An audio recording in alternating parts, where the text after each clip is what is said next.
Structure of cell.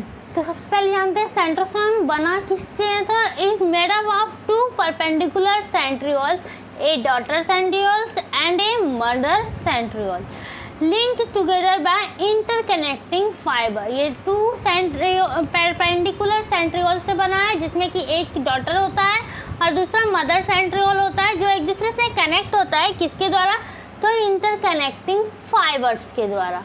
It consists of a complex of protein and helps in the formation of additional macrotubules, और साथ ही ये additional macrotubules के formation में भी help करता है।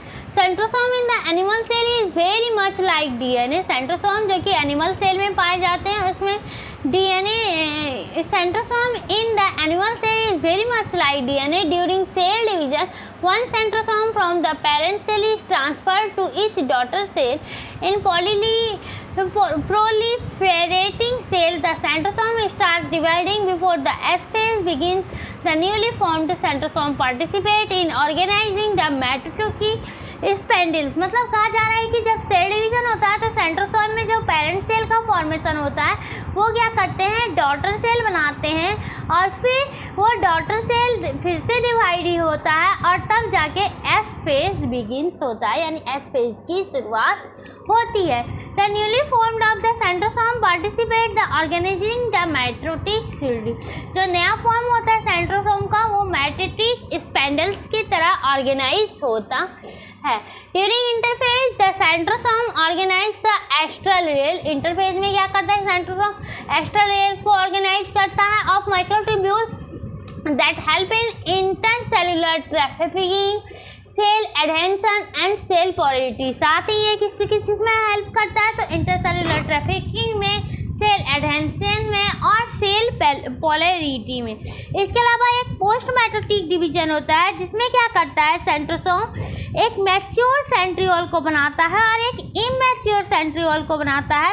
इमैच्योर सेंट्रियोल को भी हम लोग मदर सेंट्रियोल या फिर डॉटर सेंट्रियोल, मैच्योर सेंट्रियोल को हम लोग कहते हैं मदर सेंट्रियोल और इमैच्योर सेंट्रियोल को हम लोग डॉटर सेंट्रियोल कहते हैं। अब हम लोग सेंट्रोसोम का फंक्शन देखेंगे। Functions of centrosome. The first function is the centrosome help in cell division. Centrosome cell division में हेल्प करता है, साथ ही ये maintain the chromosome number during the cell division.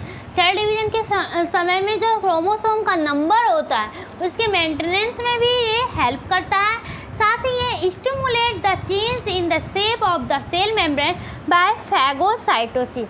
इसमें एक टर्म होता है फैगोसाइटोसिस, जबकि सेल मेम्ब्रेन का शेप चेंज होता है, उस स्टिमुलेट करके जो सेल मेम्ब्रेन अपना शेप चेंज करता है वो टर्म कहलाता है फैगोसाइटोसिस। ये भी किसकी वजह से होता है, तो सेंट्रोसोम की वजह से।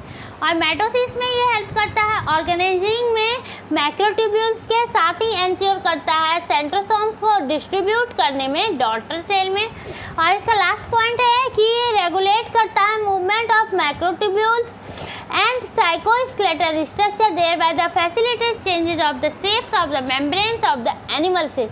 साथ ही ये एनिमल सेल्स के मेम्ब्रेन के शेप जो चेंज होते हैं उनमें भी हेल्प करता है। उम्मीद करती हूँ